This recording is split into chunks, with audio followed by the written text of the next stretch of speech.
하나님의 말씀 봅니다. 구약 성경 에스겔 28장 1절에서 5절의 말씀까지 교독합니다. 1절 읽겠습니다. 또 여호와의 말씀이 내게 임하여 이르시되, 인자야, 너는 두로 왕에게 이르기를, 주 여호와께서 이같이 말씀하시되, 내 마음이 교만하여 말하기를, 나는 신이라. 내가 하나님의 자리 곧 바다 가운데에 앉아 있다도다. 내 마음이 하나님의 마음 같은 채 할지라도 너는 사람이요 신이 아니거늘, 내가 다니엘보다 지혜로워서 은밀한 것을 깨닫지 못할 것이 없다 하고, 내 지혜와 총명으로 재물을 얻었으며 금과 은을 곳간에 저축하였으며, 내 큰 지혜와 내 무역으로 재물을 더하고 그 재물로 말미암아 내 마음이 교만하여도다. 아멘.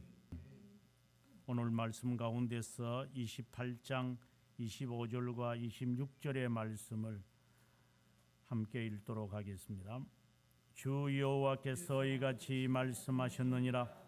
내가 여러 민족 가운데 흩어져 있는 이스라엘 족속을 모으고 그들로 말미암아 여러 나라의 눈앞에서 내 거룩함을 나타날 때 그들이 고국 땅 곧 내 종 야곱에게 준 땅에 거주할지라.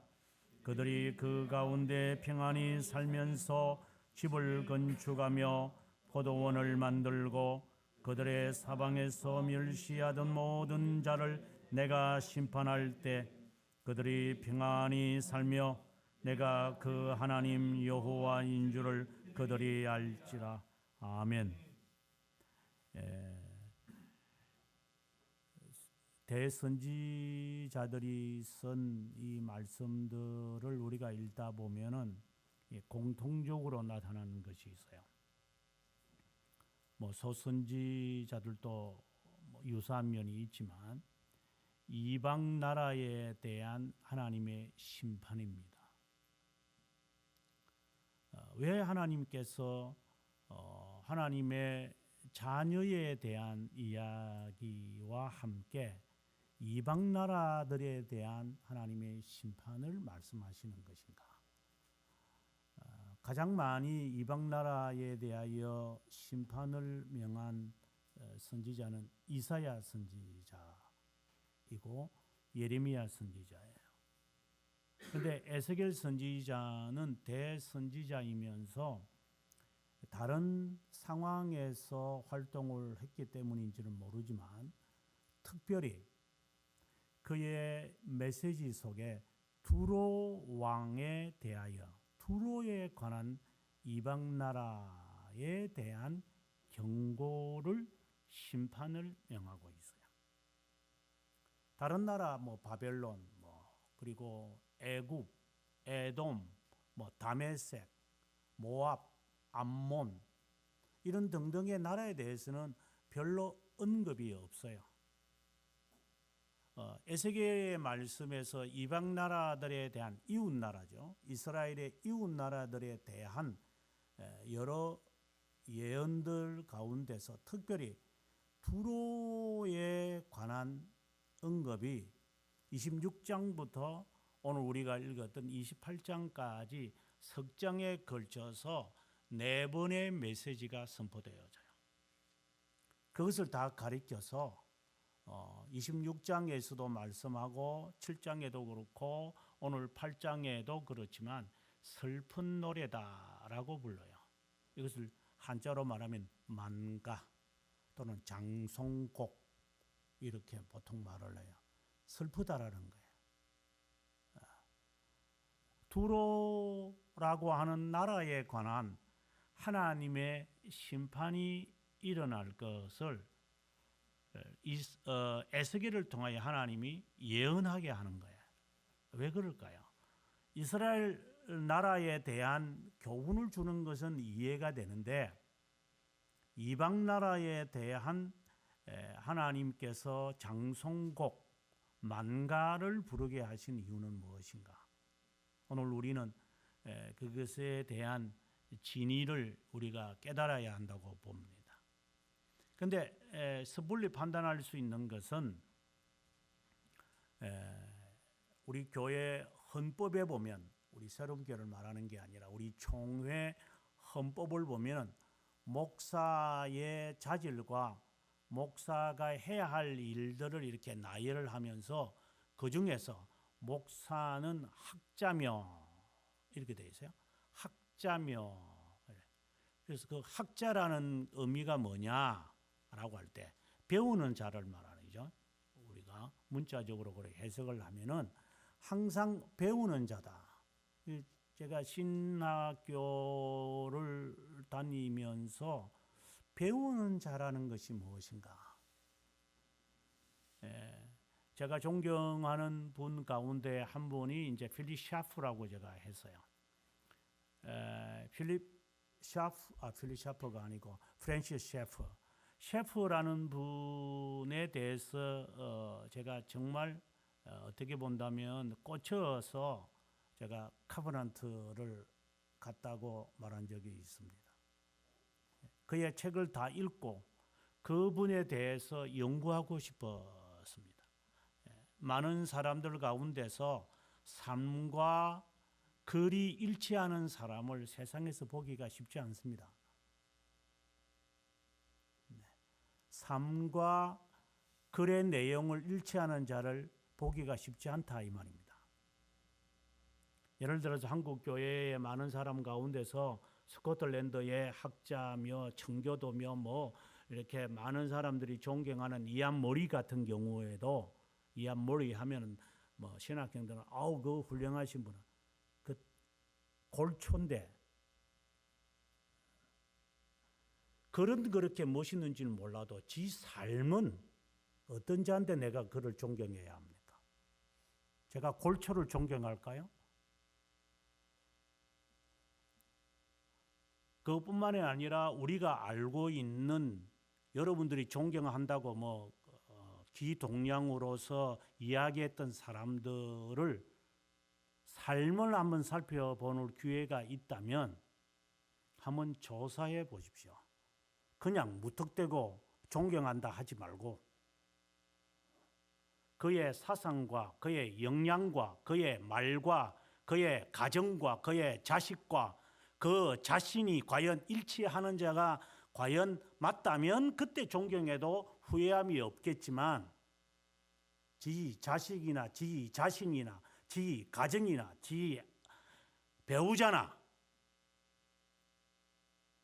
지 습관이나 지 버리장머리가 일치하지도 않고 말하는 것과 다른데 그를 존경한다고? 자유신학자들이 대부분이 그렇다고 제가 이야기했습니다. 사진들을 보면 거의 대부분이 담배꽁초를 물고 있는 자들이에요. 젊은 애들이 그렇게 존경하는 본 헤프와 같은 자도 골초입니다. 제가 골초를 존경할까요? 아이 뭐 그 나라에서는 골초도 괜찮다. 그럼 그 나라 가서 살아라 그러면. 지 몸뚱아리 여기 있으면서 그 나라 사람을 존경한다고 한다면 그 관습을 그래 좋아한다면 이거 서양 사람들은 뭐 맥주를 독일 사람들은 음료수로 마시대. 그럼 거기 가서 살던가 그러면. 맥주는 술도 아니잖아요. 누가 그러대? 그냥 나는 신앙이 없어서 마시고 싶어서 마신대. 이렇게 해야지 인간이. 왜 그렇게 조잘스럽게 그걸 핑계를 대냐? 나는 다른 사람 앞에서 나는 신자라고 하는 말을 함부로 못해서 그래 눈치 보면서 내가 꼴짝꼴짝 그냥 맥주를 마셨습니다. 이렇게 해. 그냥 인간이 조잘스럽게 그냥 마시고 싶으면 마시군다고 하지. 칼빈도 포도주를 한 달에 한 발씩 마셨다고 합니다. 그러니 내가 포도주 마시는 게 어때요? 그러면 네가 프랑스 가서 살든가 그러면 마시고 싶으면 마시고 그런 거지. 그걸 그렇게 둘러대고 그래?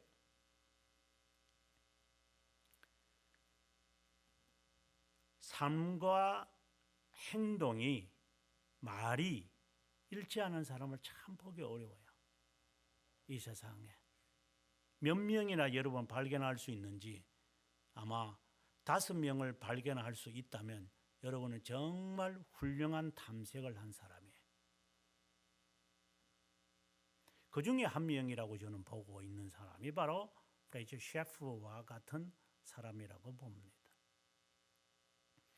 그의 삶을 제가 보면서 정말 이 사람은 보통 사람이 아닌 것 같다.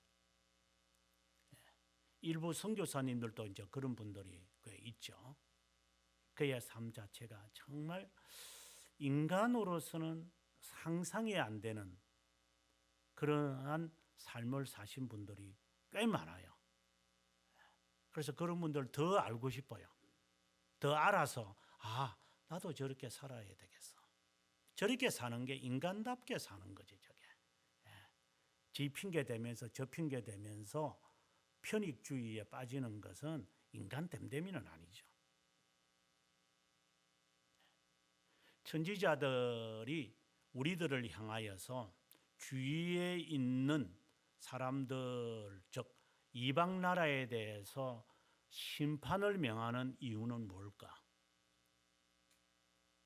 하나님의 백성에 대한 심판은 이해가 되는데 왜 이방 나라에 대해서 하나님께서 심판하는 것일까요?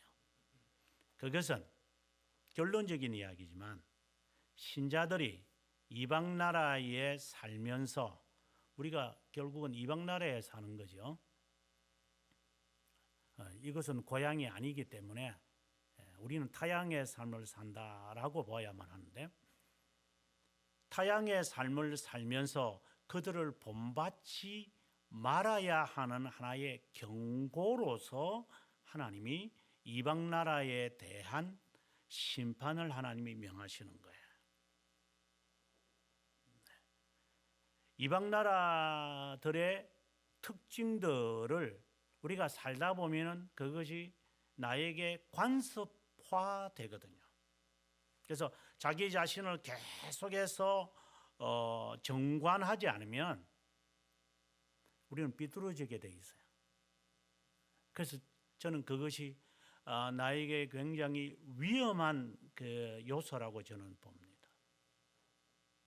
신자들 가운데서 위험한 것이 뭐냐면은 나는 이제 안정권 안에 있겠구나 라고 하는 착각에 빠지는 경우에, 그래서 우리가 1부 리그, 2부 리그를 이렇게 보면은 그 10위 안에 들어가 있는 1부 리그들이 성적이 안 좋으면은 2부 리그 있는 축구팀과 바꿔치기 하잖아요.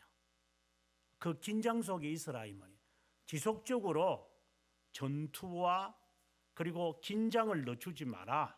그런 의미로서 1부 리그에 들어가고 K리그에 들어가게끔 하겠다고 그 조치를 취하는 것도 그 때문이지 않겠어. 나는 1부 리그 들어왔으니 이제 평생 우리 1부 리그에서 지내겠다. 그렇게 한다면 그 팀은 썩고 말죠. 그리스도인들도 마찬가지고, 선택을 받은 자들 또 하나님 앞에 구원을 받는 확신은 갖고 있기는 하겠지만, 나는 그 확신을 갖고 있었으니까 내가 이제 우리나라에서 그래도 뭐 제가 다닐 때는 제대로 된 직장이 한국화학이라고 그래서요. 뭐 보상도 좋고 월급도 좋고 뭐 여러 가지 좋대요. 그래서 거기에 가면 막 제 1위다고 정말 잘 됐다. 마치 그렇게 구원을 쟁취한 것처럼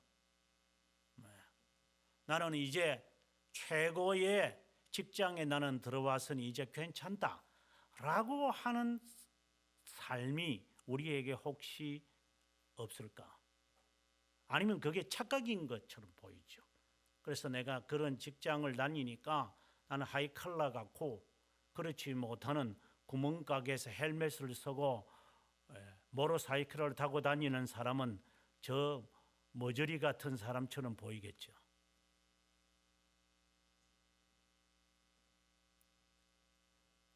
4대 보험을 가지지 못하고 살아가는 사람과 직장에서 다 해주니까 나는 이제 괜찮다 라고 하는 착각 속에 빠지는 사람이나 구원에 대해서 그렇게 착각에 빠지는 사람들이 상당수일 것입니다. 여러분도 그 가운데 한 사람이지 않기를 바랄 뿐입니다. 하나님께서 이방 나라에 대한 심판은 그들의 역량, 그들이 가지고 있는 특성들이 있어요. 그것을 너는 갖고 있지 않느냐라고 하는 것에 대한 경고예요. 이것이 첫 번째의 교훈인 거예요. 이방 나라에 대한 하나님의 심판이에요. 두 번째는 이방 나라들 사람들이나 예를 들어서 우리가 교회 안 다니는 사람이라고 봅시다. 유기된 자들이라고 우리가 총칭을 하면은 뭐 어떨지 모르겠죠. 유기된 자다, 유기견이다. 참 볼품없는 이야기죠. 그 말 자체가 기분 되게 나쁘죠. 유기, 버려진 자니까 무관심의 대상이기 때문에. 아무튼 그런 버려진 자들의 사람들의 특징이 있는데 그것은 자신에게서 원인을 찾는 것이 아니라 항상 타인에게서 원인을 찾는 경우가 있어요. 그래서 자기 자신 스스로는 그렇게 큰 잘못이 없어요. 이 사회가 나를 그렇게 만든 거예요. 그 직장이 그렇게 만든 거예요. 저 사람이 그렇게 만든 거예요. 그리고 이것이 이렇게 만든 거예요. 라고 하는 특징을 갖고 있어요, 사람들이. 그것을 가리켜서 성경은 교만이라고 이야기를 해요. 그 특징의 모든 것을 다 함유하고 있는 나라가 바로 두로와 같은 자다. 이는 말입니다. 두로와 시돈, 성경에는 시돈도 같이 이렇게 언급되거든요. 왜냐하면 두로와 시돈은 같이 이제 그 이스라엘 나라의 그 지중해의 항구에 있는 하나의 도시들, 조금 좀 북쪽이지만 다윗과 솔로몬 시대는 이 두로와 시돈과의 교역이 많아서요. 그래서 그때까지는 두로와 시돈이 그렇게 활기를 치지 못했어요. 그래서 다윗과 솔로몬 시대에는 그들이 헌물을 드릴 정도로 그들은 그 다윗과 솔로몬의 그 치하 속에서 살았다가 예루살렘이 번영하니까 자기들도 번영하고 이러한 시기에 이제 이렇게 그들이 살다가 마음에는 우리가 언제까지 우리가 다윗과 솔로몬의 이게 조공을 바치며 살아야 되느냐 이러한 마음이 있는 터에 솔로몬 이후에 국가가 나누어지면서 이때다 라고 해서 두로와 시돈이 따로 이제 자신의 세력들을 만들기 시작한 거예요. 그러면서 그들의 이 지역에 있는 사람들을 페니키아인이다 라고 이야기를 해요. 그 페니키아인들이 이제 활개를 치고 있으면서 그들이 지중해의 연안을 막 마구잡이로 마치 우리 같으면은 해적이라고 보는 거예요. 해적처럼 막 지중해를 다 싸잡아 막 돌아다니기 시작해요. 그래서 나중에 이제 기원전 이제 700년이 아니라 기원전 이제 200년, 300년 정도 되면은 이제 로마가 이제 좀 성장을 해서 북아프리카 지금의 튀니지와 같은 이런 나라와 전쟁을 이제 하게 되어질 때 그 이름을 포에니 전쟁이라고 그래요. 그 포에니라는 말이 바로 지금 두로와 시돈의 도시가 있었던 페니키아를 말을 해요. 그만큼 로마 제국이 아직 활성은 아직 안 됐겠지만 그 로마 공화국이 힘을 이제 가질 정도의 국가와 싸우는 그 북아프리카 한니발이 있었던 그 북아프리카 카르타고를 가리켜서 페니키아인들이 점령할 정도로 두로와 시돈은 막 막강한 세력을 갖게 되어져요. 이거는 엄청난 세력이죠. 온 그 지중해 인원을 다 그 그리스부터 시작을 해서 저 스페인까지 완전히 이 페니키아인들이 두로와 시돈에서 출발하는 이 항구의 이 파워가 형성되기 시작해요. 그래서 수많은 물품들을 이곳에 갖고 오게 되어졌고, 그것으로 인해서 이들은 이 세상에 나보다 더 나은 것은 없어. 내가 바로 신이야, 내가. 이러한 그 교만의 극치를 달리게 되어졌던 나라가 두로와 시돈이에요. 이러다 보니까 이들이 과거의 그 명성을 늘 마음에 가지고 있는 거예요. 그러니 누구에게 무릎을 꿇는 것은 그들은 싫지요. 자신의 신분이 가난하거나 자신의 신분이 조금 이렇게 저하되어지면 사람은 비굴해져서 무릎을 꿇지만, 한번 이렇게 교만을 이렇게 한번 느끼고 나면, 만용을 인간이 한번 하고 나면 무릎을 꿇는 게 쉽지 않습니다. 그래서 목에 기부스를 하고 다니고 어깨에 힘을 주고 이게 다니는 사람들이 거의 대부분들입니다. 그래서 과거에 공직으로 있다가 은퇴하고 나면 이게 이제 그 부리장머리가 있는 거예요. 언젠가 제가 그런 말도 했지만 제 제자들 가운데 조폭이 있다고 하는 이야기를 들었죠. 그 학교 행정이 마음에 안 들면 이분이 그 기질이 나오더라고.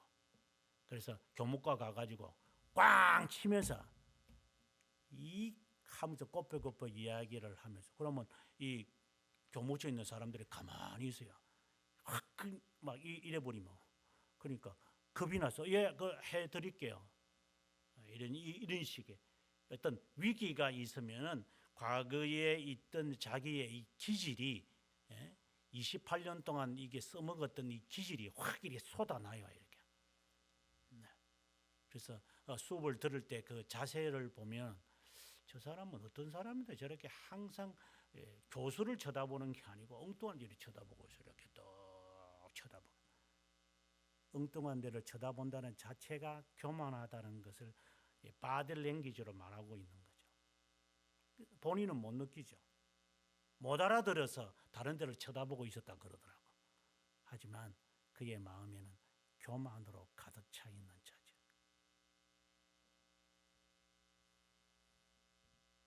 어떤 핑계든지 간에 너는 교만한 자다. 그래서 무릎을 꿇지 않아요, 이런 사람들은. 그래서 예수 그리스도께서 마태복음 11장에 이르러서는 고라시나, 내가 너희들에게 그렇게 정성을 다해서 복음을 선포했는데도 회개하지 않는 걸 보니까 내가 그것을 너희에게 한 만큼이나 두로와 시돈에게 했다면 그들이 무릎을 꿇고 회개했으리라. 그러니까 회개하지 않는 대명사죠. 고라시나, 두로와 시돈, 이건 하나의 대명사예요. 교만의 대명사라. 어떤 이유에서든지 회개하지 않는 자들, 이런 자들의 공통성이 오늘 본문을 통하여 잘 반영이 될 거예요. 내가 만약에 그렇다면 우리 스스로가 아하, 나는 교만한 자구나, 나는 유기된 자일 가능성이 다분히 있는 자구나, 이 시간에 말씀을 통하여 그것을 스스로가 판단하시기를 바랍니다. 오늘 본문을 보기 전에 26장의 1절을 보면 이제 하나님께서 에스겔에게 11째 해 어느 날 초하루에 여호와의 말씀이 내게 임했다. 11째 해 어느 날 초하루, 여기서 11째라는 것은 11년이 되었다는 말인데 바로 예루살렘이 망한 후 11년째 되던 해, 이렇게 보는 게 좋습니다. 지난번에도 한번 말씀을 드렸지만 이 에스겔의 이야기는 11장 이후의 에스겔의 이야기는 연대적으로 쓰지 않아요. 33장에 우리가 가보게 되어지면은 그때에 어느 한 사람이 도망쳐 와서 예루살렘이 망했다 이렇게 이야기를 하게 되어지는데, 근데 이미 이 메시지를 받을 때는 시기적으로 본다면은 33장 이후의 이야기겠지만 하나님은 그 시대적에 연대적으로 하지 않고 이제 그가 순서대로 받은 것을 말하는 거죠. 그래, 하나님에게는 순서가 우리의 순서와는 다르기 때문에. 그래서 유대 나라 예루살렘이 망한 지 11년째 되는 어느 날, 어느 달 초하루에 하나님이 메시지를, 두로에 대한 메시지를 선포하는 거예요.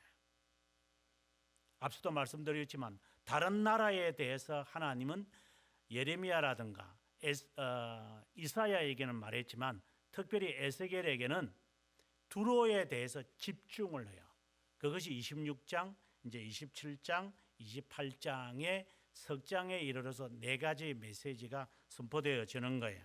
그래서 27장에 보면은 1절에 여호와의 말씀이 내게 이르시되, 두 번째 하나님이 말씀하시는 거예요. 그 다음에 28장의 1절에 오늘 우리가 읽었지만 또 여호와의 말씀이 내게 임하여 가라사대, 이렇게 말하고 있어요. 그 다음 11절에 가보면 여호와의 말씀이 또 내게 임하여, 이것이 바로 마지막 28장은 둘로 나누어져요. 그래서 오늘 우리가 관심 있게 봐야 할 10절까지의 내용과 11절부터 19절까지의 하나님이 네 번째 말씀, 이 모든 것을 가리켜서 12절에 보면 슬픈 노래다, 슬픈 노래다. 26장 17절에도 그들이 너를 위하여 슬픈 노래를 불러 이르기를, 항해자가 살았던 유명한 성읍이여 슬픈 노래다, 장송곡을 부르는 거예요. 27장 2절에도 보면 인자야 너는 두로를 위하여, 이 말은 두로를 위한 것이 아니라 어떻게 보면 두로를 향하여 만가를 불러라. 하나님이 두로의 나라를 바라보며 너는 슬피 울어라, 이 말입니다. 유기된 자의 대표적인 것을 바라보며 너는 슬픔의 노래를, 시를 써라. 이것이 그 시다. 지옥에 있는 부자가 우리 각자를 향하여 어떤 노래를 부를까요?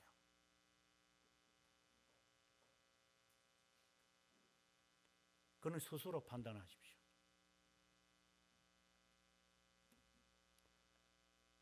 장관들에게 무슨 내가 포상을 받는 메달을 받았다, 그걸 말하는 게 아니라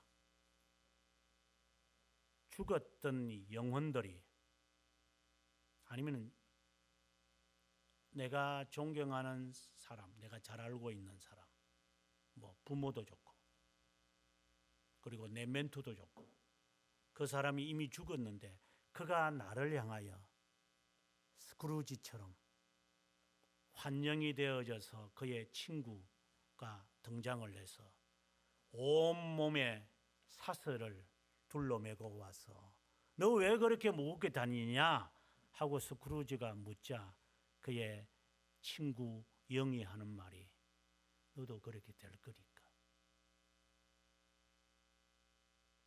너가 내 모습이 처량스러우냐, 너도 동일한 모습이 될 거다. 너는 별 게 없을 거다. 나도 너처럼 돈 번다고 열심히 살았다. 그러나 내 영원히 삶이 이렇다. 이게 슬픈 노래죠. 너 보여주마. 너 미래가 어떻는지. 이제부터 귀신들이 찾아와서 너에게 너의 현재와 과거와 미래를 보여줄 것이다. 슬픔의 노래죠. 근데 그 소설의 스크루지는 회개를 해요.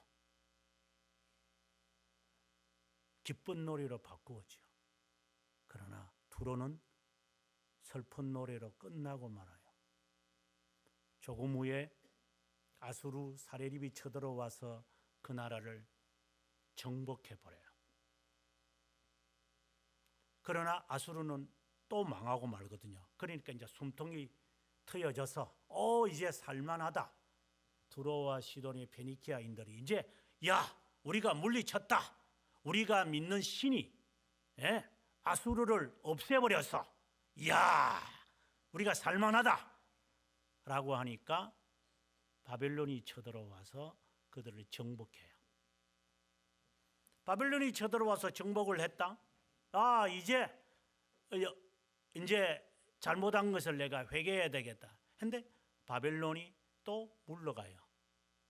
그 다음에 페르시아가 쳐들어와요. 그들 또 물러가요. 이제는 이제 쳐들어와도 우리는 살아남아. 왜? 우리가 가지고 있는 이 부귀와 이런 그 배들이 우리를 살릴 거니 그들이 이거 필요하거든. 그러니 우리를 정복하더라도 우리를 저버리지 못할 거야.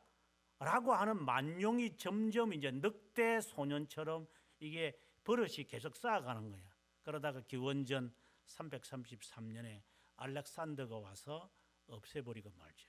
그 이후에 지금까지 여러분들도 성경에 두로와 시돈이 있다는 이야기를 듣지 그전에는 이게 무슨 도시인지 페니키아인들이 어떤 나라인지로 모를 정도로 우리가 사라져버리고 마는 나라가 되죠. 우리가 실수하는 것은 내가 늑대 소년일 가능성이 있다라고 하는 겁니다. 버리장머리도 도둑질도 처음에는 가책이 돼도 자꾸 하다 보면 이게 습관이 되어가지고 도둑질도 습관이거든. 못된 짓도 습관이거든. 처음에 했다가 두 번, 세 번 하다 보면 요거 괜찮네 요거. 그래서 바늘 도둑이 소도둑 된다고 우리 어르신네들이 늘 했던 말이에요. 처음에 할 때 뿌리채 뽑아버리지 않으면 저거 나중에 곪아가지고 누런 썩은 고름이 쏟아져 나올 거니까. 두로가 그런 나라였어요. 그래서 슬프다. 그 버릇을 고치지 않을 거니까. 유기된 자의 특징이에요. 습관을 고치지 않는다.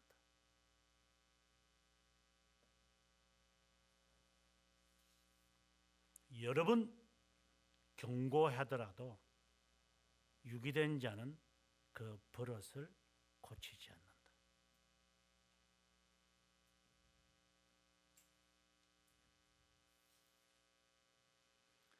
2절에 가서 인자야 너는 두로 왕에게 이르기를, 특별히 두로 왕이라고 그래요. 앞에서 27장 26장에서는 그냥 두로라고 하는 나라로 이야기를 하다가 이제 28장 두 개의 메시지에서는 두로 왕이라고 그래요.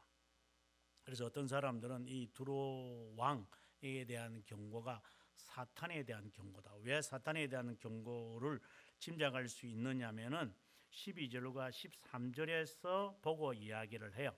12절에 보게 되어지면은 주 여호와의 말씀에 너는 완전한 도장이었고, 그래서 두로 왕을 향하여 하는 말이에요. 너는 완전한 도장이었다. 인장이란 말이 반지죠. 그리고 지혜가 충족하여 온전히 아름다웠다. 지혜가 있어서 아름다움까지 가지고 있다. 그 다음 13절에 내가 옛적, 그러니까 영원이라는 말로도 해석할 수 있는데 옛적에 또는 상고에 하나님의 동산 에덴에 있었다. 그러니까 하나님의 동산 에덴에 있었다. 그때 있을 때에 너는 각종 이 보화로 장식해 있었다. 그것이 9가지가 나타나는데 제사장들이 12개의 보석을 이렇게 가슴팍에 이렇게 새기고 살아요. 근데 그 중에 9개가 있는 거예요. 그것을 가지고 너가 단장해서 지엄받은 날에 너를 위하여 소고와 비파가 준비되었다. 14절에는 기름 부음을 받을 정도다. 그리고 지키는 그룹이다. 그러니 아하, 이게 사탄일 가능성이 있겠다 라고 하는 학자들이 많아요.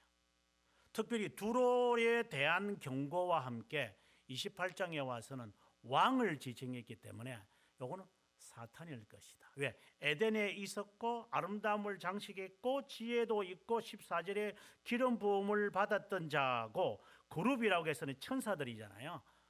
에덴 동산에서 쫓기고 난 다음에 에덴 동산을 이제 인간들이 들어오지 못하도록 하기 위해 그룹들이 지키고 있었거든요. 바로 그 그룹들이었다. 내가 그룹이었다. 이 그룹이라는 말은 클럽을 말하는 것이 아니라 체르빔이라고, 본래는 체르빔이죠. 체르빔이라고 하는 이런 싸우는 영적 존재가 있어요. 하나님을 위하여서. 그래서 그 체르빔이 18만 5천 명을 다 죽여버리는 거예요.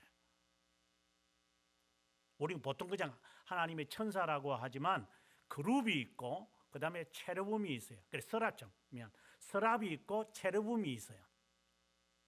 그래서 하나님의 불이는 하나의 영의 또 다른 그룹이에요. 뭐 성경에 보면 천사가 있고 뭐 미카엘이 있고 뭐 그다음에 뭐 어떤 사람들은 뭐 마귀를 상징하는 것이 있다 이렇게 말들을 하지만 성경은 그런 것을 잘 말하지 아니하고 그룹, 이게 단체로 활동하는 영이 또 있는 거예요. 그 중에 하나가 체르빔이라고 하는, 너는 체르빔이었다.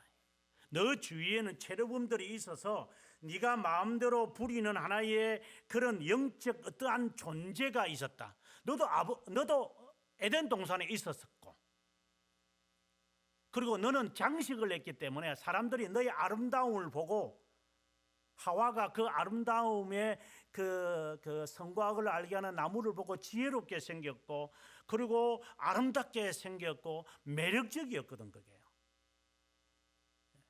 마치 그것처럼 너도 에덴 동산에 있으면서 아담이 타락하는 것을 가만히 보고 있었던 존재이지 않았을까? 하나님에게 기름 부음을 받았다고 했으니 14절에, 그리고 15절에 너가 지음받은 날로부터 모든 글에 항상 너는 완전했다.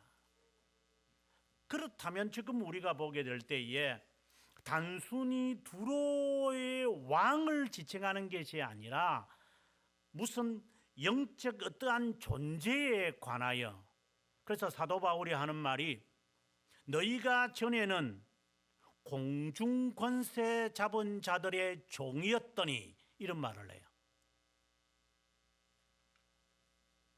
두 번째 특징은, 교만한 자의 특징은 영적 존재의 노예가 됩니다. 인간은 자기가 다 한다고 그래요. 그래서 저게 혼이 들렸지, 저게 귀신이 저게 들렸지, 이렇게들 이야기하고 나요. 저게 이성을 잃었지. 안 믿는 사람들은 저게 이성을 잃었다 이렇게 이야기.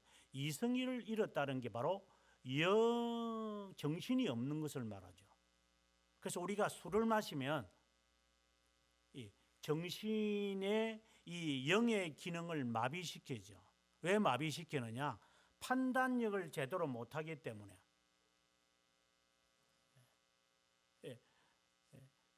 내 스스로가 이것을 막기 위해서, 걱정과 스트레스가 오는 생각을 막기 위해서 내 정신의 모든 기능을 다 막아버리는 것이, 그게 술이잖아요. 그게 미친 거고.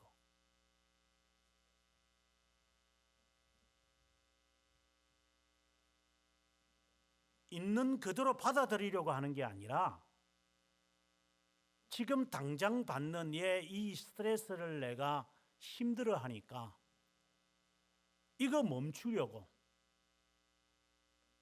술을 마셔서 멈춰버리니까 다른 것도 멈추게 만들어가지고 차 사고 나고 사람 죽이고 실성을 내서 짓거리를 하고 돌아다니게 되는 거겠죠. 미친 거죠. 술을 마셔서 미치는 것도 있지만 첫 번째 이야기한 것처럼 습관화되어 가지고 이게 이제 늑대 소년처럼 이게 아무렇지도 않게끔 보이는 거예요. 그게 그냥 그렇게 넘어가니까 아무도 지적을 안 하니까 이빨이 아프면 치과 가는 것이지 이까지 뭐 견딜만 하면 안 가잖아요. 우리가 견딜만 하거든. 그래서 습관화 됐다는 거죠. 그게. 그래서 진통제 먹고 살면 되는 거니까 뭐 별로 뭐 그거 갖고 뭐 대수냐 그냥 이렇게 해가지고 견디자 이런 식으로 우리의 삶이 되어 있는 무엇인가에 이렇게 미쳐 있는 거죠. 그건 정상적이 아니지만 그것이 정상인 양 살아가는 거예요. 우리가.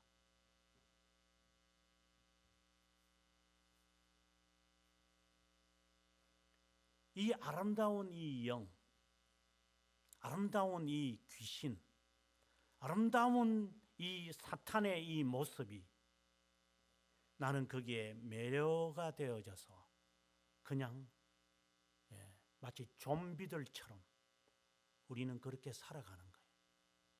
거기에서 벗어나면 이상한 자가 되는 것처럼. 이것이 교만의 두 번째 특징이에요.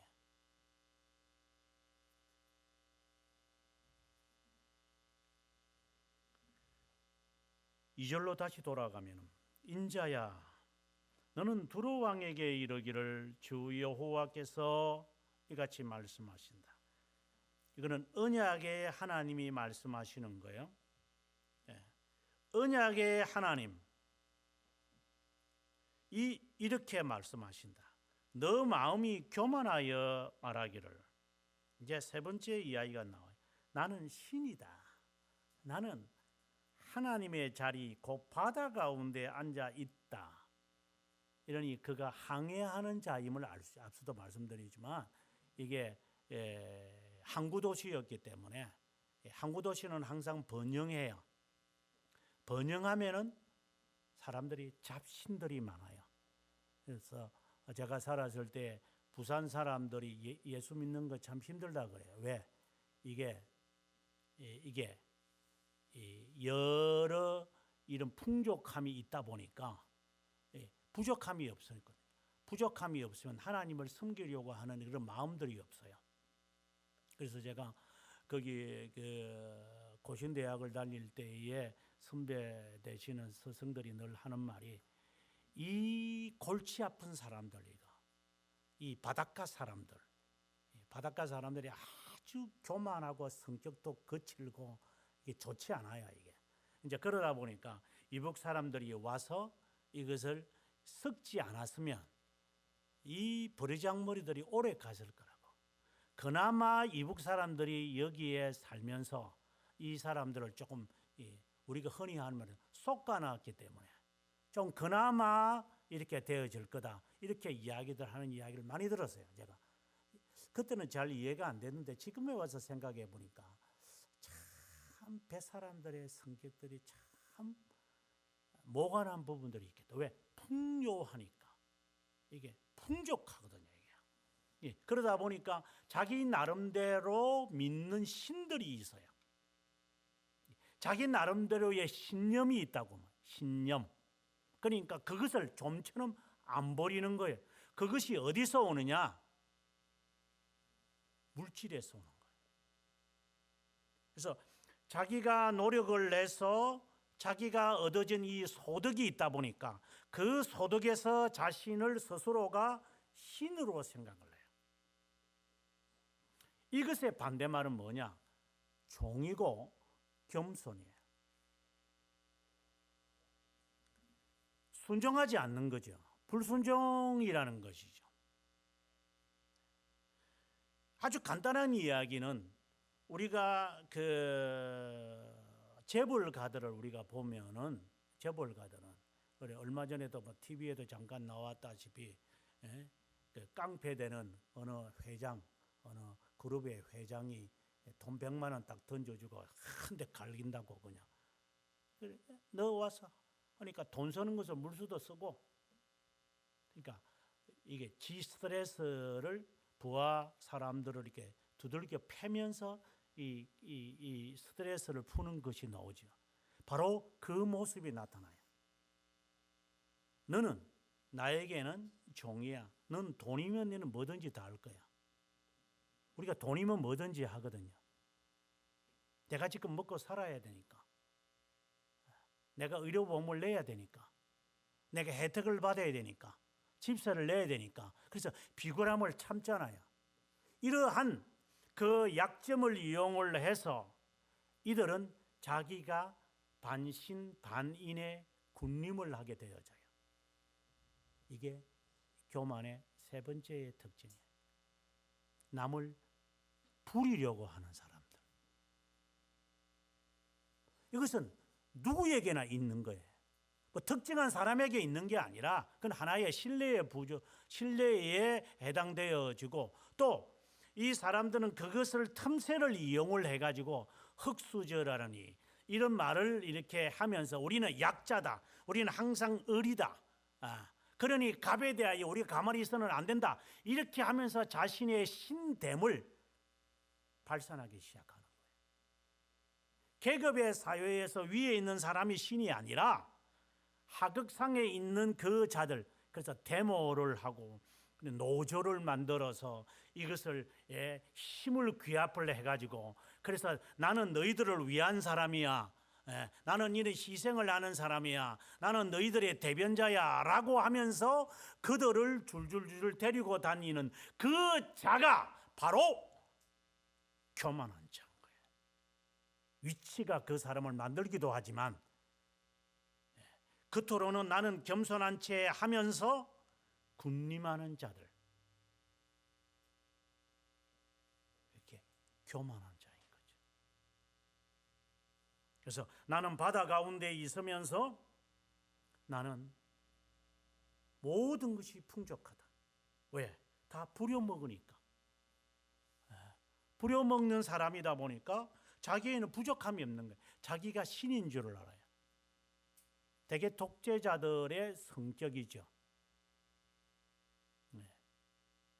돈만 주면 사람들이 지금 최근에 계속해서 뉴스가 되어지는 게 미국 사람들이 부양시키려고 돈을 계속 풀었는데 돈 가치가 이제 돈을 계속 풀다 보니까 돈 가치가 없어졌다. 그래서 인플레이션이 일어나니까 이제는 은행에 국가의 이자를 올리겠다. 지금 우리나라 지금 초긴장이죠. 이제 미국에서 이제 1% 정도 이제 올려버리면 우리나라는 아마 지금 아마 끙끙끙끙 할 거예요. 지금 왜? 필요에 의해서 돈을 계속해서 찍어내다 보니까 이게 주워 담아야 되는데 이게 안 주워 담는 거야. 이게 이제 돈만 주면 좋아하니까 인간들은. 그래서 돈을 조금 더 주는데 가고 싶다라는 거잖아요.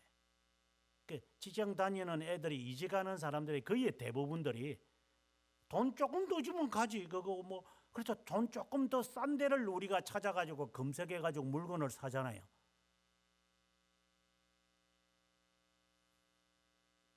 그만큼 우리는 어떤 자기 스스로가 지배한다고 보여주는 거예요. 특별히 우리가 이제 지금 컴퓨터 시대에 살다 보니까 이런 신적인 느낌을 왜 자기가 다 클릭을 하고 자기가 다 이렇게 하다 보니까 그리고 그걸 하다 보면 사람들은 그걸 좋아하고 그 밑에 이렇게 줄 달려오니까 스스로 신인 양 신바람이 나는 거죠. 신바람이 난다는 말이 바로 신의 춤을 추는 것이니까 흥이 돋아나야 되니까. 그래서 흥이 돋아나야 되거든요. 그래야 사람들은 이성을 잃어버리고 행동을 하니까. 그래서 신바람을 하죠. 그래서 신나게 춤추고 신나게 부르고 신나게 찬송도 하고 신나게 하나님께 율동을 하면서 신바람이 나게끔 만들어서 이성을 잃어버리게 만드는 이런 조잡한 자들.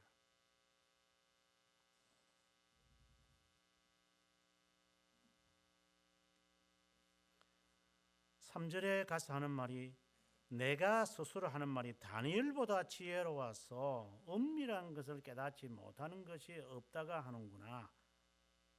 물질에만 있는 것이 아니라 이 교만이 지식에도 나타났어. 여기서 말하는 다니엘은 지난주에 말씀드렸다시피 가치 있는 다니엘을 의미하기보다는 다른 어떠한 동명이인 같아요. 다니엘이라고 하는 사람 같아요. 그 어떠한 사람보다도 너가 지혜로워 가지고 내가 재물을, 내가 머리가 좋아서 내가 재물을 얻는다고 하는구나. 재물을 얻는 사람들의 대부분들이 그런 생각을 하지 않겠어요? 내가 너보다 조금 머리가 좀 좋은가 봐. 이런 식의 이야기를 하면서 남을 군림하고자 하는 거죠. 그리고 그런 애들의 그 특징이 이제 졸부의 형태로 나타나는 거죠. 그래서 부모에게서 내 것도 아닌 것을 부모의 것을 내 것으로 착각을 해서 이제 우리가 흔히 말하는 대로 좋은 차, 좋은 집, 좋은 옷, 좋은 것, 이것은 다 하는 거예요, 이제 이게. 그래서 사치와 허영이 나오는 것은 자기가 스스로 신이라고 생각을 하기 때문에 자기는 고상하지도 않으면서 고상한 물건 갖다 놔요.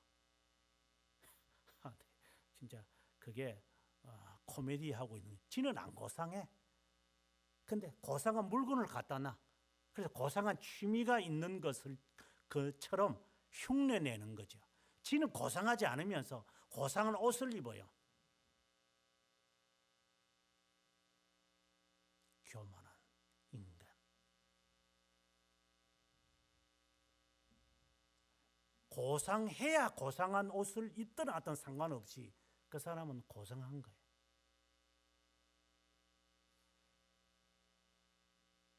옷이 사람을 가치를 주는 세상입니까?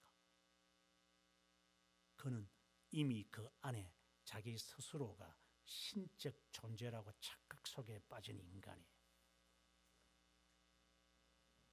예를 들어서 우리나라에서 유명한 신발 하나 새로운 거 좋은 거 신으면 신바람이 난대요. 너는 신적인 가능성이 있는 자들이다. 신발이 너의 신바람을 나게 만드니까.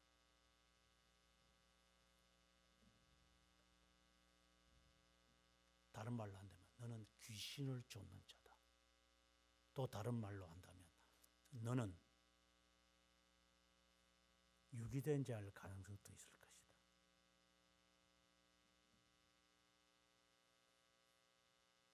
계속해서 제가 하는 말이 유행 따르지 마라 하는 말을 계속 새벽 재단에서 제가 설교하고 있어요. 유행 따르지 마라. TV에서 나오는 거, 유행하는 옷, 유행하는 유행하는 몸짓, 그 흉내 내지 마라. 사회 사람들은 그렇게 해서 살아간다. 하지만 하나님 앞에서 탁탁 다 틀고 살아라. 집 들어올 때 먼지 털고 들어오는 것처럼 털고 들어라. 아이한테 영양 입힐라. 왜 담배 피우는 사람 밖에서 담배 피우라고 그래요? 담배가 무슨 큰 죄입니까?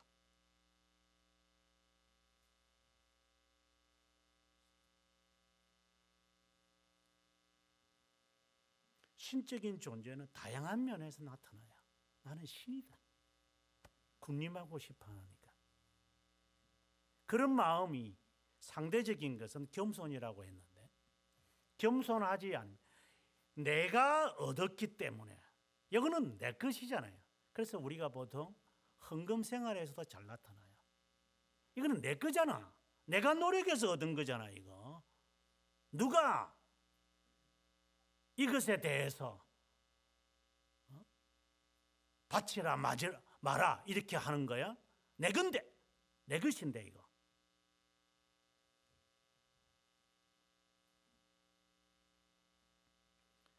육 절에서 주님이 이렇게 말씀합니다. 네 마음이 하나님 마음 같은 채 하는구나. 이방인 곧 여러 나라의 강포한 자를 거느리고 와서 너를 치리니. 여기서 이방인 바로 바벨론을 말하는 거죠. 이제 느부갓네살이 군사를 일으켜서 너에게 찾아갈 거다. 너를 몰락시켜 버릴 것이다. 그들이 칼을 빼서 너 지혜, 네 영화 한꺼번에 쳐서 그 앞에 무릎을 꿇게 할 거다. 그 앞에서도 네가 내가 하나님이다, 나는 신이다 이렇게 말할래? 신이 그러면 앞에 무릎을 꿇나? 신이 그러면 망하나? 네가 신이라고 한다면 네가 그렇게 할 수가 있겠냐? 근데 네가 아직 따끔한 맛을 보지 못하 보니까 네가 그렇게 설치고 있는 거 아니냐? 주님이 지금 하는 말씀. 네가 멸망할 것을 지금 깨닫지 못하니까 네가 지금 만용을 부리는 거 아니냐? 네가 한번 맛을 봐야 되겠냐? 10절에 이방인의 손에 죽기를 할례받지 않은 자의 죽음같이 하리니. 여기서 할례받지 않는 자라는 것은 뭐 성경적인 의미와 이방인을 두고 하는 말이 아니라, 할례받지 않은 자, 다시 말해서 이방인이 또 다른 이방인을 죽이도록 할 것이다. 적어도 페니키아인들은 할례를 한 사람들이에요. 그러니까 할례받지 않은 자가 와가지고 같은 이방인들이죠. 그러니까 자기들끼리 우리가 더 너보다 낫다, 우리가 더 정통성이 있다고 하면서 쳐들어와서 너를 죽여버릴 거다. 그러니까 네가 갖고 있는 그 경건함, 네가 갖고 있는 그 자랑하는 그거 무릎을 꿇게 해서 너를 다 멸망시켜 버릴 것이다. 이것이 세 번째 메시지였던 거예요. 저는 이 말씀을 읽으면서 우리가 조심해야 될 게 있어요. 방금은 제가 교만에 대한 특징들을 이야기해서 하지 마라. 문제는 그렇다면 내가 그 교만한 자들과 내가 섞여 있지 않으려면 내가 그럼 빠져나오면 되지 않겠습니까? 이렇게 우리가 아주 쉽게 이야기를 해요. 그런데 하나님은 우리를 금세 데려가지 않아요. 이스라엘 백성들을 탈출시키고 난 다음에 하나님은 숙성시키고 난 다음에 우리를 가나안 땅에 들어가서 전쟁하도록 만들어요. 가나안 땅에 살다 보니까 이들이 들어갈 때는 괜찮았죠. 40년 동안 잘 숙성이 되어져서 있었다가 이들이 가가지고 가나안의 풍습을 다 그대로 다 갖고 오는 거예요, 이들이. 그래서 이방인들이 하고 있는 그 짓거리들을 이스라엘 백성들이 그대로 지금 하고 있는 거였어요. 하나님, 왜 너희들이 정신을 못 차렸느냐고. 그래서 하나님이 이방인들을 거두질 않아요. 이것이 첫 번째 우리가 봐야 할 하나의 관점이에요. 이방인들을 하나님이 다 없앨 수 있죠. 하나님 지금 심판 내렸잖아요. 하나님 다 없앨 수 있어요. 그러나 하나님이 그대로 놔둬요. 왜? 내 이 버릇을 고쳐야 하니까.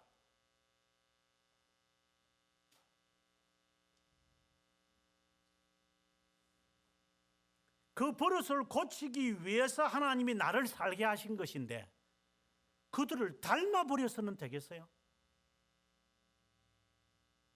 그렇다고 그들을 빠져나와서도 되겠어요? 그 속에서의 생존하는 법을 깨달아야죠. 그것이 두 번째 관점이에요. 그래서 오늘 본문에서 25절과 26절을 제가 읽었던 거예요. 25절과 26절에 오기 전에 24절에서 하나님이 이렇게 말씀을 합니다. 이스라엘 족속에게는 그 사방에서 그들을 멸시하는 자 중에 찌르는 가시와 아프게 하는 가시가 다시는 없으리니 주 여호와인 줄을 그들이 알게 될 것이다. 교만한 자들은 스스로 하나님이 망하도록 하나님이 하실 것이다. 이제 이게 하나님께서 가장 처음에 교만한 것에 대한 이야기의 경고였고, 이것을 바라본 첫 번째 교훈은 왜 하나님이 당장 내 앞에서 그들을 없애지 않으시는가? 왜 죄의 잔재를 그대로 허용하시는 것인가? 우리에게 예수 믿고 난 다음에 성격이 바뀌어지고 예수 믿고 난 다음에 내 상황이 내 환경이 달라지면은 예수 믿기가 굉장히 좋을 텐데 하나님은 변화 안 시켜요. 그대로 놔둬요. 너 스스로 싸워서 이겨야 되니까. 그 속에서 살아서 이기지 않으면 너는 하나님의 참된 백성임을 스스로가 증명하지 못할 거니까. 예를 들어서 교회에 나와서니까 병 나았다. 교회에 나왔는데 모든 것이 해결이 되더라. 가정에 평화가 되어졌다. 정말 예수 믿는 거 좋아. 그렇게 한번 되어 보십시오. 물론 그런 상황도 있기는 있죠. 아주 특별한 상황이에요. 예수 믿는 사람 기하급수적으로 들어올 겁니다. 그래서 그걸 흉내내기 위해서 사람들은 교회 어중이 떠중이 다 모아서 하나님이 역사하셨다고 이야기할 거예요. 그 자체가 거짓말이고 거짓 메시지인 것입니다. 하나님은 이들을 훈련시키시는 것이니까. 훈련시키셔서 그 속에서 생존하는 자, 생존하는 그 자에 대하여 하나님이 행하게 하시기 위하여 이방인들을 거두지 않는 거예요. 그러나 우리는 여기서 이제 중요한 두 번째 관점을 잊지 말아야 돼요. 그게 뭐냐? 이것은 하나님이 행하시는 약속이에요. 이건 하나님의 영역에서 하나님이 내가 이방인들 내가 심판할게. 그러면 우리는 어떻게 생각하냐면 하나님 그러면 심판하세요. 하나님이 약속하셨잖아요. 처음 된 자가 나중되고요. 너 시작은 미약하냐 끝은 장대하리라고 약속하셨잖아요. 들어가도 나가도 복되게 하신다고 그랬잖아요. 하나님 하세요. 우리는 그런 식으로 나가거든요. 이것은 하나님의 약속이에요. 약속. 그런 하나님의 측면에서 하시는 이야기들이에요. 그래서 그들을 두려워하지 말라고 하는 하나님의 권면이고 용기의 말씀이지. 그래, 너가 지금 어쩔 수 없이 너가 직장을 다니면서 거기에 월급을 받으며 너가 녹봉을 먹고 살겠지. 그의 지배는 받지 말아야지.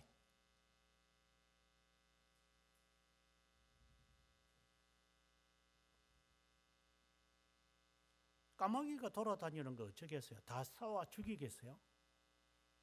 총 가져가지고 한 놈 한 놈 두 놈 다 죽일까요? 네 머리에 똥 싸는 만큼은 피할 수 있지 않느냐? 그렇게 살아가라는 말이에요. 루터에게 바로 그러한 메시지가 선포된 거죠. 루터가 9개월 동안 비텐베르크가 아니고 발트부르크 성에 갇혀 있으면서 도대체 하나님의 저를 사용하시는 거냐라고 하나님께 불평할 수밖에 없었을 때 그는 고백을 하게 되어져요. 까마귀가 내 머리에 앉는 것을 내가 방지할 수는 있지. 다른 사람에게 앉히는 것을 내가 어쩔 수는 없지만 세상에 있는 까마귀를 다 없앨 수는 없겠지. 하지만 나에게 오는 것은 내가 막을 수 있을 것이야. 그래서 그가 성경을 번역하기 시작했다. 이 말을 하고 있어요. 그는 좋은 가르침이라고 저는 봐요. 이거는 하나님의 영역이에요. 그러니 너가 그것을 신뢰하고 따라가지 마라 이 말이에요. 그 안에 살더라도 그게 영향은 받지 마라. 물고기처럼 그렇게 살아갈 수는 없느냐? 우리가 연어를 한번 보면 바다에서 한 4년간 살다가 한 6개월 동안 이 민물에 이렇게 강에서 이렇게 이런 돌이 살다가 이제 한 2년 반 동안은 이놈들이 바다에서 살잖아요. 민물에서 태어난 놈들이 소금물에서 살아요. 소금물에서 사는 놈이 다시 또 민물에 와요. 그러면서 이놈들이 색깔이 바뀌어요. 바다에 살 때의 색깔과 민물로 돌아오면 색깔이 바뀌어요.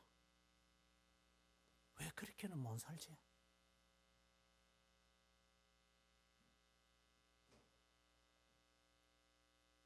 바다에 살던 그 버르장머리 그대로 갖고 가야 돼요.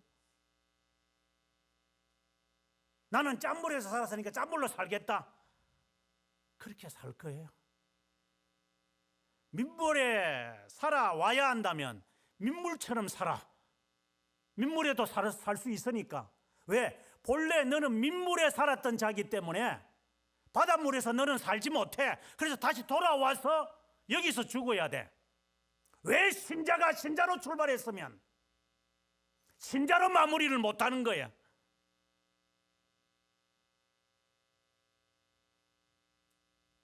왜 색깔이 바뀌면 안 돼?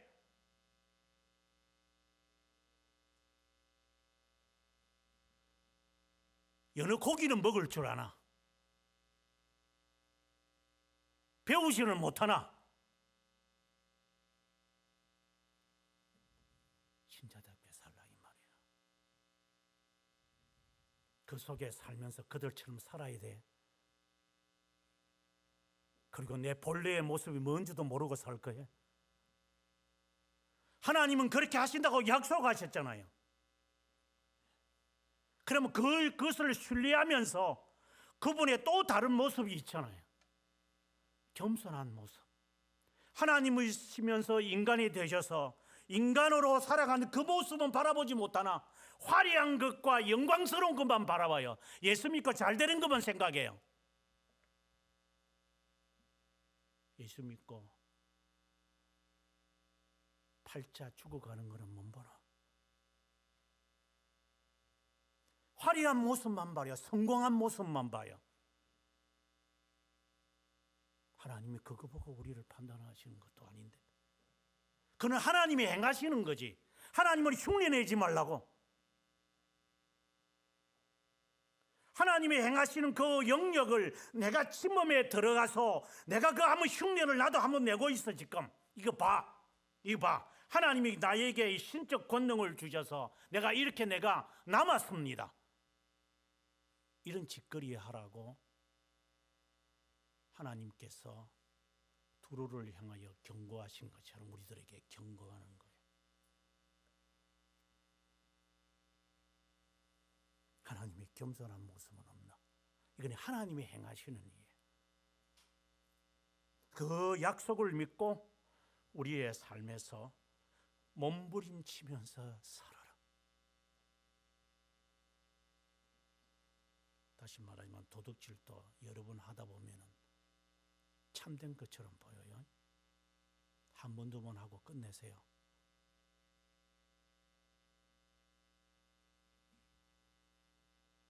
이제 하나님이 약속을 상기시킵니다. 25절, 26절에서 주 여호와가 이렇게 말을 하노라. 여러 민족 가운데 흩어져 있는 이스라엘을 내가 모을 것이고 그들로 말미암아 여러 나라의 눈앞에 내 거룩함을 나타낼 때 그들이 고국의 땅 야곱에게 준 땅에 거주할 것이다. 하나님의 약속입니다.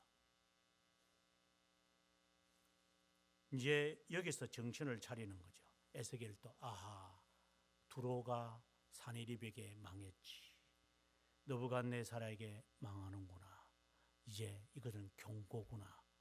이제 두로와 나라는 사라지겠구나. 그러면 내가 썩은 동아줄을 의지해야만 하는가? 아니지. 바벨론도 페르시아에게 망하는구나.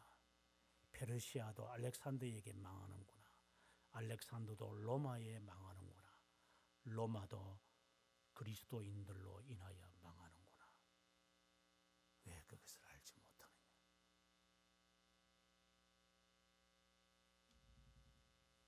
그들이 그 가운데 평안히 살면서 집을 건축하며 포도원을 만들고 그들의 사방에서 멸시하던 모든 자를 내가 심판할 때 그들이 평안히 살며 내가 그 하나님 여호와인 줄을 그들 바로 유기된 자, 이는 최후의 심판을 향하여 하는 말이에요. 너는 그때야 너가 깨달으리라. 지금은 그러한 현상들을 하나님이 보이실 거예요. 여러 수단, 여러 방법으로 하나님이 이 약속의 성취를 우리들에게 보일 거예요. 한편으로는 경고고 한편으로는 격려예요. 경고를 보고 늑대 소년이 되지 말고 격려의 말씀을 보고 교만하지 않도록. 이거는 매우 어려운 작업이에요. 오늘 제가 락칼럼에 하는 말이 님시 푸르자라고 하는 한 사람의 젊은 28살밖에 안 되는 젊은 청년의 이야기를 했어요. 8,000m 이상의 보통 우리가 14 픽스라고 그래요. 14개 봉. 네팔 지역에 6개가 있고 중국에 2개인가 3개인가 있고 나머지는 파키스탄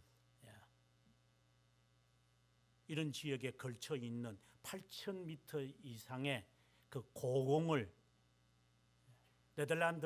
이탈리아 등반가는 12년이 걸렸어요. 근데 이 젊은이는 그것을 6개월 만에 해내버려요. 다 올라가요. 저는 그 다큐멘터리를 보면서 정말 이 인간은 보통 인간이 아니다. 28살에 다 해버려요. 6개월 안에 12년이 걸릴 그 등반, 거기 높아서 못 올라가는 게 아니라 우리가 잘 알고 있는지 모르지만 사람이 숨을 못 쉬어요. 그리고 눈사태 때문에 사람이 죽어요. 그래서 히말라야 그 산맥에는 사람이 수백 명의 시신들이 있을 거라고 이야기하잖아요. 그 얼어서 그대로 있어요. 미이라처럼 있는 거예요. 그런데 이 젊은이가 네팔 사람인데 그것을 6개월 만에 14개를 다 정복을 다 해요. 그러면서 그의 그 인터뷰하는 것을 쭉 제가 들으면서 그가 이런 말을 해요. 말하기는 쉬울 것입니다. 멋있다. 그러나 하는 것은 못합니다. 여러분에게 했던 경고입니다. 흉내내지 마라. 흉내내면 해라. 제일 쉬운 것, 옷 갈아입는 것. 이거는 가장 저급한 거다. 훌륭하다고 생각했다면 해라.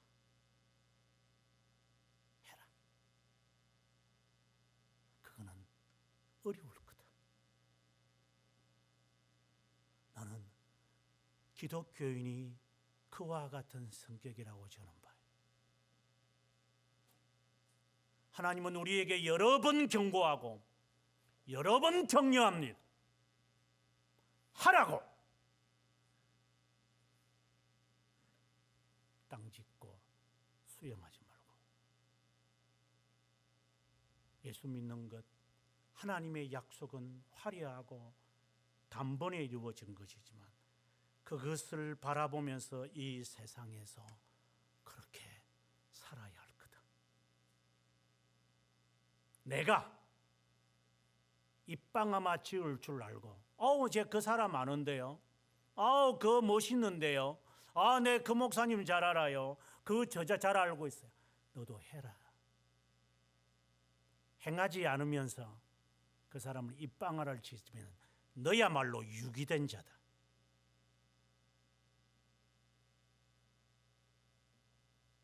다시 말합니다. 훌륭한 사람 알고 있어요. 아, 훌륭하죠? 아, 저 친구 멋있어요. 아우, 정말 멋있는 사람. 너도 해라.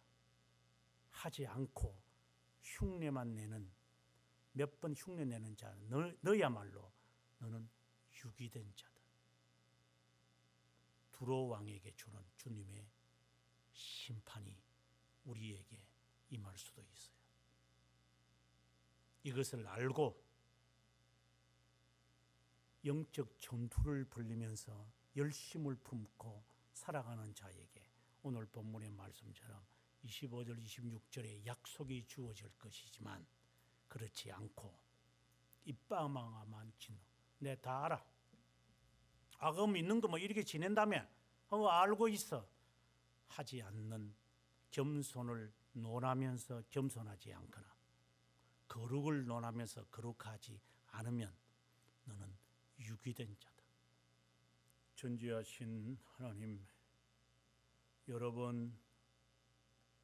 여러 차례 말씀을 하시는 주여, 민물의 고기를 통하여서도 저희들의 신자의 삶이 무엇임을 가르치시는 하나님 아버지, 태어났던 자신의 그 강기석을 알아서 4년 후에 되돌아오는 연어처럼 2만 킬로의 먼 거리를 돌다가도 자기가 떠나왔던 그 고향의 민물의 그 냄새를 맡고 어려운 역경의 동물들이 기다리고 자신들을 삼키고 위협하더라도 높은 언덕이 있더라도 거슬러 올라가 점프하며 500마리를 먹지 않으면 승리 차지 않은 곰이 기다린다고 하더라도 어부들로 인하여서 수많은 수천 마리의 연어들이 죽는다 하더라도 내가 가야 할 것이 이 민물의 강기석이었기에 돌아오는 연어처럼 바닷물 속에 살았던 그들의 여생이었지만 그들은 다시 민물로 돌아와서 민물의 고기처럼 살아가는 그들의 삶처럼, 오 하나님이여, 개미에게 가서 게으른 자여 배워라. 곤충에게 가서도 배워라. 하루살이에게 가서도 배워라. 무지한 자여, 교만한 자여, 게으른 자여, 성급한 자여, 외식하는 자여, 너의 종말이 무엇이 되겠느냐.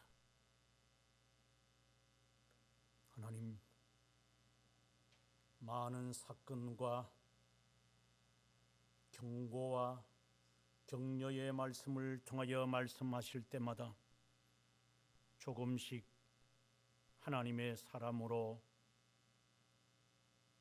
바뀌어져 가는, 오 하나님, 그런 신자가 되기를 주님께 간구하옵고, 지금도 살아계시고 여전히 말씀하시는 심판자이신 우리 주 예수 그리스도의 이름으로 기도합니다.